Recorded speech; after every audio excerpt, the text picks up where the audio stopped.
வணக்கம். நமக்கு லைஃப்பில் கஷ்டங்கள், காயங்கள் அதை நினச்சி நம்ம ரொம்ப வருத்தப்படுறோம், அழுவுறோம், மற்றவங்கள்ட்ட சொல்லி குமுறுறோம். அதே கஷ்டங்கள், காயங்கள் நம்ம வாழ்க்கையில் எவ்வளோ முக்கியமான ஒரு அங்கம் வகிக்குது, நம்மளை எந்த அளவுக்கு பக்குவப்படுத்துது அப்படிங்கிறத கவிக்கோ அப்துல் ரஹ்மான் அவருடைய பாணியில் கவிதையாக சொல்கிறாரு. அந்த கவிதையை நம்ம இன்னைக்கு பார்க்கலாம். உங்கள் இதயங்களை காயங்களால் அலங்கரியுங்கள்.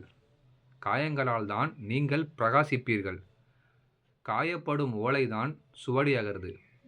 காயப்படும் கல்தான் சிலையாகிறது. காயப்படும் மூங்கில்தான் கானம் பாடுகிறது. வாய் பேசும் மொழியை விட காயம் பேசும் மொழி மிகவும் கனமானது.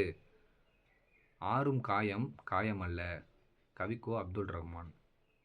இத்தனை பொருளை சொல்லி அத்தனை பொருள் காயப்பட்டதுனால தான் இந்த நிலை அடைஞ்சிருக்கு.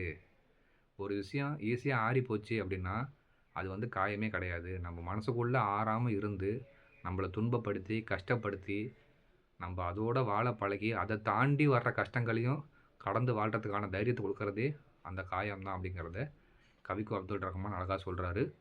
இதுபோல் கவிதைகளுக்கு மறக்காமல் என்னோடய பேஜை ஃபாலோ பண்ணிக்கோங்க. உங்களுடைய கவிதைகள் என்னோடய பேஜ் இடம்பெறணும் அப்படின்னா மறக்காமல் என்னோடய நம்பர் காண்டாக்ட் பண்ணுங்கள். உங்களுக்கு பிடித்த கவிக்கோ அப்துல் ரஹ்மான் கவிதையை கமெண்ட்டில் சொல்லுங்கள். நன்றி, வணக்கம்.